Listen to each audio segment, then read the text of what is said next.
বছরের এই সময়টা কিন্তু প্রচুর পরিমাণে কাঁচা আম পাওয়া যায়। তো আম দিয়ে যদি এই রেসিপিটা তৈরি করা যায় তাহলে কিন্তু সারা বছরের জন্য আপনারা আম সংরক্ষণ করে রাখতে পারবেন। খুবই সহজ পদ্ধতিতে কিন্তু আমি এই রেসিপিটা আজকে আপনাদের সঙ্গে শেয়ার করব। তো চলুন দেখে নেওয়া যাক আমার এই রেসিপিটা। তো ভিডিওটা শুরু থেকে শেষ পর্যন্ত দেখার জন্য আপনাদের কাছে আমার অনুরোধ রইল।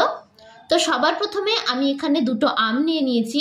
আম দুটোকে কিন্তু প্রথমে আমি খুব ভালোভাবে ধুয়ে নিয়েছি। এবার আমি আম দুটোকে ছুলে নেব, তারপর আমি আপনাদেরকে দেখাচ্ছি। তো দেখুন আমগুলোকে ঠিক এইরকম ভাবে কিন্তু আমি ছুলে নিয়েছি। এরকম ভাবে কিন্তু আমগুলোকে ছুলে নিতে হবে যাতে আমের গায়ে কোনো সবুজ অংশ লেগে না থাকে। এবার এখানে আমি একটা গ্রেটার নিয়ে নিয়েছি। গ্রেটারের একটা ছোট দিক আছে, একটা বড় দিক আছে। আমি ছোট দিকটা থেকে আমটাকে খুব ভালোভাবে গ্রেট করে নেব। আপনারা কিন্তু চাইলে বড় দিকটা দিয়েও করতে পারেন। বড় দিকটা দিয়ে করলে আমের স্লাইসগুলো একটু বড় বড় হবে, আর ছোট দিকটা দিয়ে করলে আমের স্লাইসগুলো একটু ছোট হবে। আপনাদের পছন্দ অনুযায়ী এখানে আপনারা কাজটা করে নেবেন। এবার আমগুলোকে কিন্তু খুব ভালোভাবে আমি একটু গ্রেট করে নেব। তো রনিতাস ফুড প্লেসে আবারও একবার সকল বন্ধুকে আমি স্বাগত জানাই। আমি আবারও হাজির হলাম আপনাদের সামনে নতুন একটি রেসিপির ভিডিও নিয়ে। তো ভিডিওটা ভালো লেগে থাকলে অবশ্যই একটা লাইক করে দেবেন। আর যারা যারা আমার চ্যানেলের নতুন বন্ধু তারা কিন্তু অবশ্যই আমার চ্যানেলটি সাবস্ক্রাইব করে দেবেন। আমার ভিডিওর আপডেট সবার আগে পেতে পাশে থাকা বেল আইকনটা ক্লিক করতে ভুলবেন না।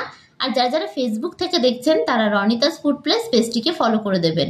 তো দেখুন দুটো আমকেই কিন্তু ঠিক একই রকম ভাবে আমি গ্রেট করে নিয়েছি। এবার একটা মিক্সিং বোলের মধ্যে আমি গ্রেট করা আমগুলোকে নিয়ে নিলাম।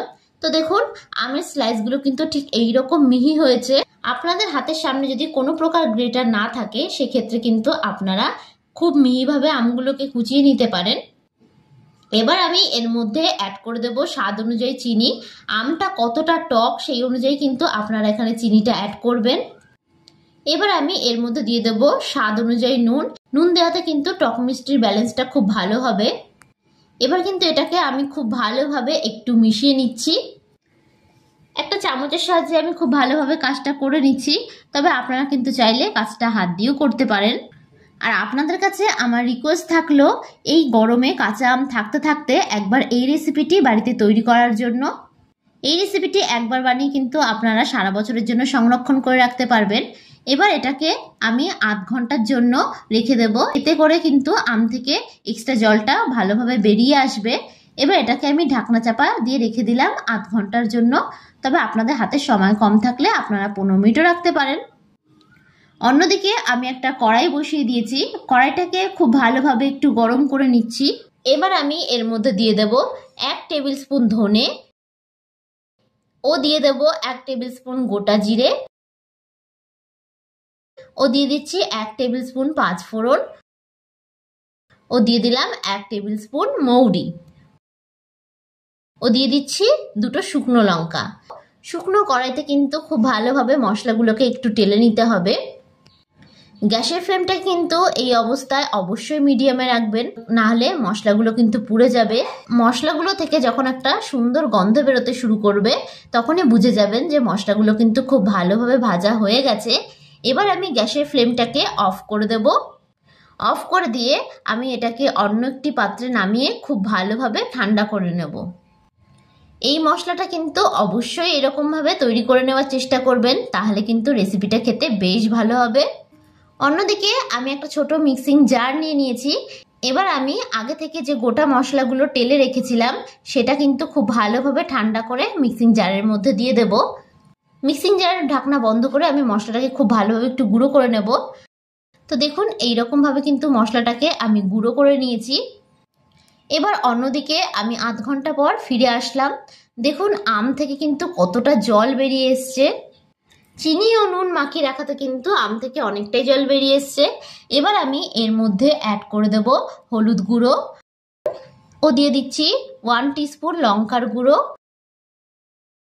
ও আমি এর মধ্যে দিয়ে দিচ্ছি 2 চামচ পরিমাণে আগে থেকে যে মশলাটা আমি তৈরি করে রাখলাম সেই মশলাটা কিন্তু বেশি দেওয়ার প্রয়োজন নেই, তাহলে কিন্তু তেতো লাগবে, খেতে একটুও ভালো লাগবে না।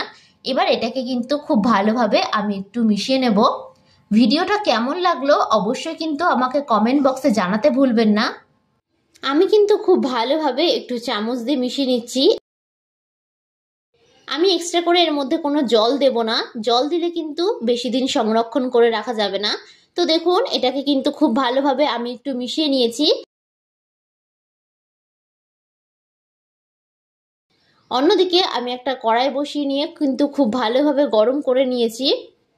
কড়াইটাকে কিন্তু খুব ভালোভাবে প্রথমে গরম করে নিতে হবে। এবার আমি এর মধ্যে যে আমের মিশ্রণটা মেখে রেখেছিলাম সেটা দিয়ে দেব। এবার গ্যাসের ফ্লেমটাকে হাইয়ে রেখে আমি একটু অনবরত নাড়াচাড়া করে মিশ্রণটাকে খুব ভালোভাবে একটু জাল করে নেব। গ্যাসের ফ্লেমটাই কিন্তু অবশ্যই হাই রেখে করবেন, তাহলে কিন্তু কাজটা খুব তাড়াতাড়ি হয়ে যাবে। তো ভিডিওটা ভালো লাগলে অবশ্যই একটা লাইক করে দেবেন। আর যারা যারা আমার চ্যানেলের নতুন বন্ধু তারা অবশ্যই আমার চ্যানেলটি সাবস্ক্রাইব করে দেবেন। আমার ভিডিওর আপডেট সবার আগে পেতে পাশে থাকা বেল আইকনটা ক্লিক করতে ভুলবেন না। আর যারা যারা ফেসবুক থেকে দেখছেন তারা রনিতাস ফুড প্লেস পেজটিকে ফলো করে দেবেন। 5 মিনিট ধরে জাল করে নেওয়ার পর কিন্তু অনেকটাই জল টেনে এসেছে। এবার গ্যাসের ফ্লেমটাকে আমি লোয়ে রেখে দেবো। এবারও খুব ভালোভাবে নাড়াচাড়া করে কিন্তু অনবরত রান্নাটাকে করে নিতে হবে। আর 5 মিনিট রান্নাটা করলে কিন্তু হয়েই যাবে। আমি এখানে পরিমাণটা কম করে করেছি বলে আমার রান্নাটা করতে খুবই কম সময় লাগছে। আপনারা যদি পরিমাণটা বেশি করে করেন তবে রান্নাটা করতে কিন্তু বেশ সময় লাগবে। একটু হাতে সময় নিয়ে কিন্তু কাজটা করার চেষ্টা করবেন। যতক্ষণ না পর্যন্ত একটা চটচটে ভাব চলে আসে ততক্ষণ পর্যন্ত কিন্তু রান্নাটাকে করে নিতে হবে। তো দেখুন আমের মধ্যে যে এক্সট্রা জলটা ছিল সেটা কিন্তু পুরোটাই টেনে এসেছে। গ্যাসের ফ্লেমটাই কিন্তু এই অবস্থায় মিডিয়ামে রাখবেন। আমি মিনিট 10 ধরে কিন্তু রান্নাটাকে খুব ভালোভাবে করে নিয়েছি। আমগুলোও কিন্তু খুব ভালোভাবে সেদ্ধ হয়ে গেছে। তো ভিডিওটা শেষ পর্যন্ত দেখার জন্য আপনাদেরকে আমি অসংখ্য ধন্যবাদ জানাই। এবার আমি এটাকে ঠান্ডা করে অন্য একটি পাত্রে নামিয়ে নেব। তো দেখেই নিলেন খুব সুন্দরভাবে কিন্তু তৈরি হয়ে গেছে আমাদের কাঁচা আমের এই রেসিপিটি। এই রেসিপিটি একবার বানিয়ে কিন্তু আপনারা সারা বছরের জন্য সংরক্ষণ করে রাখতে পারবেন। আর এই রেসিপিটি একবার তৈরি করলে বাড়ির বড় থেকে ছোটরা কিন্তু খুবই পছন্দ করবে। বারবার আপনার কাছে রিকোয়েস্ট আসবে এই রেসিপিটি তৈরি করার জন্য। তো আজকের মতন আমি বিদায় জানালাম। আশা করি আপনারা সকলে ভালো থাকবেন, সুস্থ থাকবেন। ধন্যবাদ।